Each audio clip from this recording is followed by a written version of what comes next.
Hey YouTube, JW. Back with you guys again to do another new arrival video. Got a pretty cool assortment here today. More than actually than I could show that I wanted to show. I didn't want to make this video too long. So I picked out some interesting ones, and sometimes I've had some of these a little bit longer than others and I kind of forget about them, or sometimes I've only had them for one day. So we'll start out with a couple cheap autos. One of them is a Smith & Wesson. It says U.S. Army issue, but I'm not so sure about that. I bought it cheap. It's missing the pocket clip.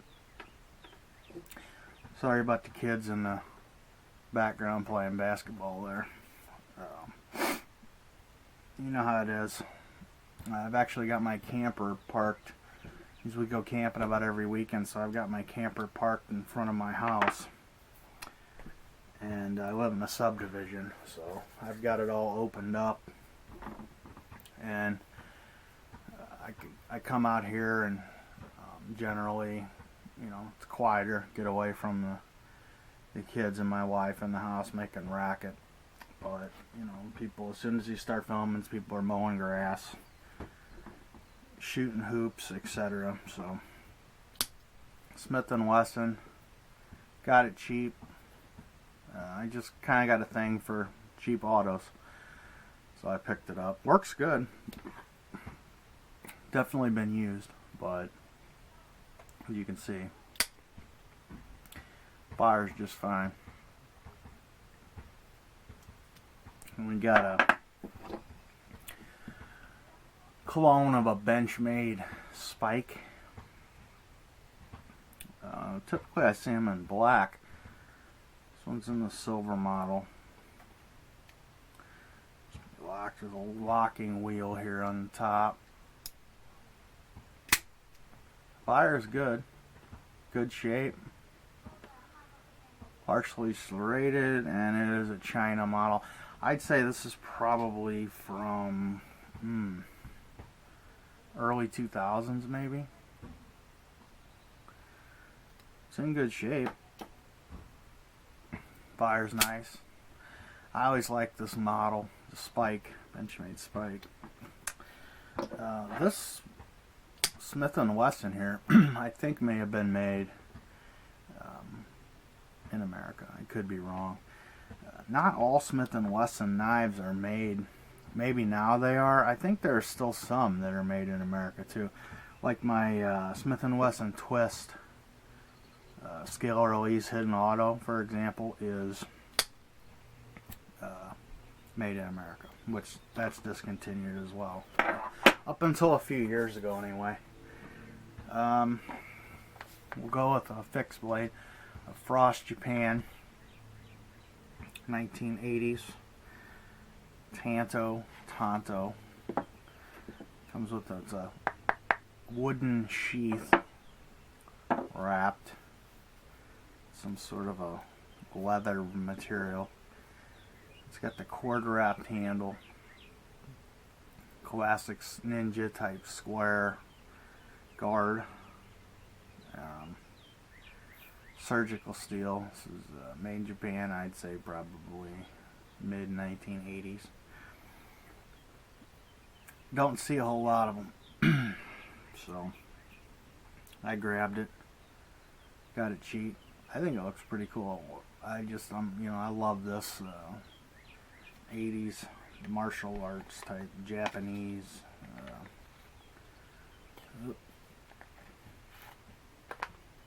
What the hell am I doing wrong here? Let's see. No.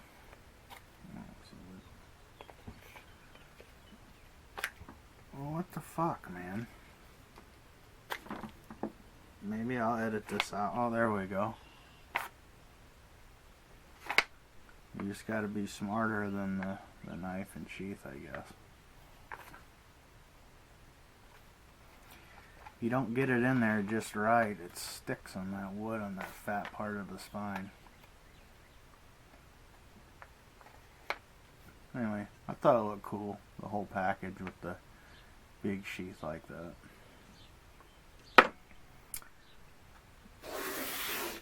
Got a knife that you may have seen in some of my other videos. This one is a little bit different though. It is a jeans knife, which I've got about 5 or 6 of these now.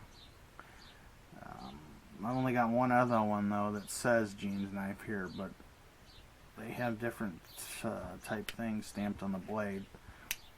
Some of them say Rosspray, some of them say Inox Italy, like this one. Well, what makes this one interesting is the Parker insignia there on the blade. Just says Parker trademark. So at first I thought maybe somebody had a bunch of these because he had several of them and just stuck a Parker on there, maybe. But I can't, man, I don't know why anybody would do that. That's kind of weird. So maybe Parker just branded some of these to sell in Europe. Not for sure. There's no information available, but it's not really, I mean, it is a butterfly knife, but I think Cold Steel Paradox. 2 hands to open it, but it is interesting. And the other one I got did come with the same, everything is the same as the other jeans knife that I got, which is 3 or 4 years ago now, except the Parker, and they were meant to sell in Europe. Then I got 3 box knives here. First, really odd knife. Really am a like a lot of Fury designs as a cutlery and martial arts. Division of Joy Enterprises, made in Japan. Fury. Like the box on that. I love boxes. I love the box. I've seen a few of these around. Never seen one with the box. Buck 2, whatever that means. I'm assuming maybe Buccaneer. Odd knife. You know, very solid and big, heavy duty thick knife though. Well made. Once again, got it cheap. People aren't really beating down the doors for some of this stuff, but this is the kind of shit that I really like. Weird stuff, oddball shit.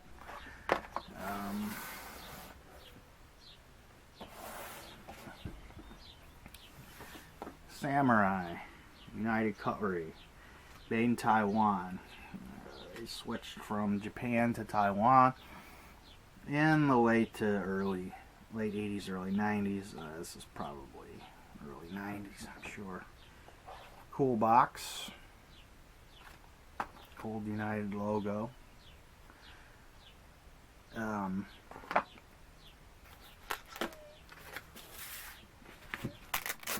Common design, even still to this day. You see these Chinese dime a dozen. I had a bunch of these when I was a kid. I still have a bunch of them. Camo handles. Started in the 70s, commonly referred to as the Tiger knife or the Defender. This one's a little bit different though, much more higher quality, and it has the cool samurai etching there on the blade, which is pretty cool.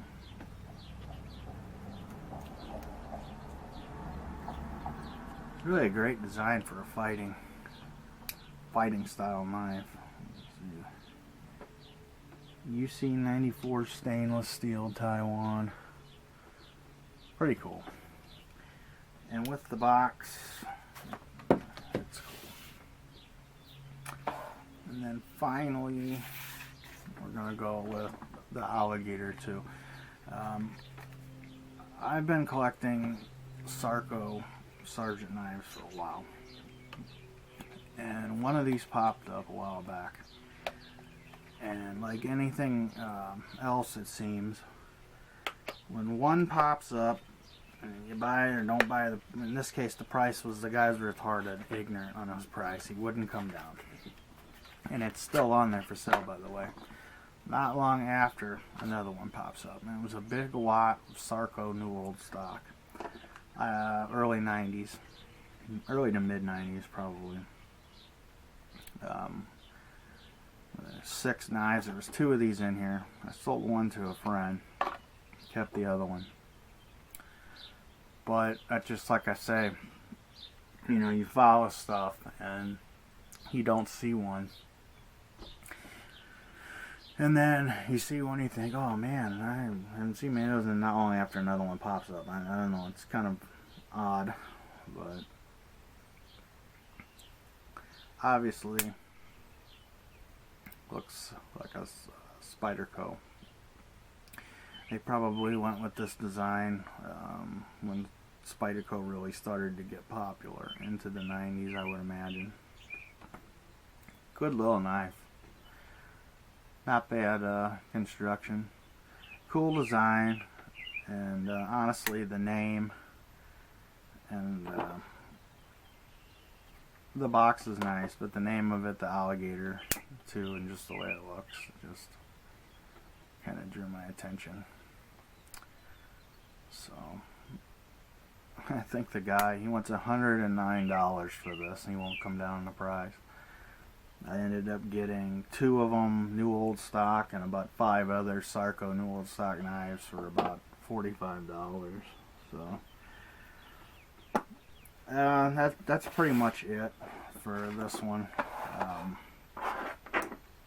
So I don't like to get these videos too long because people don't watch it anyway.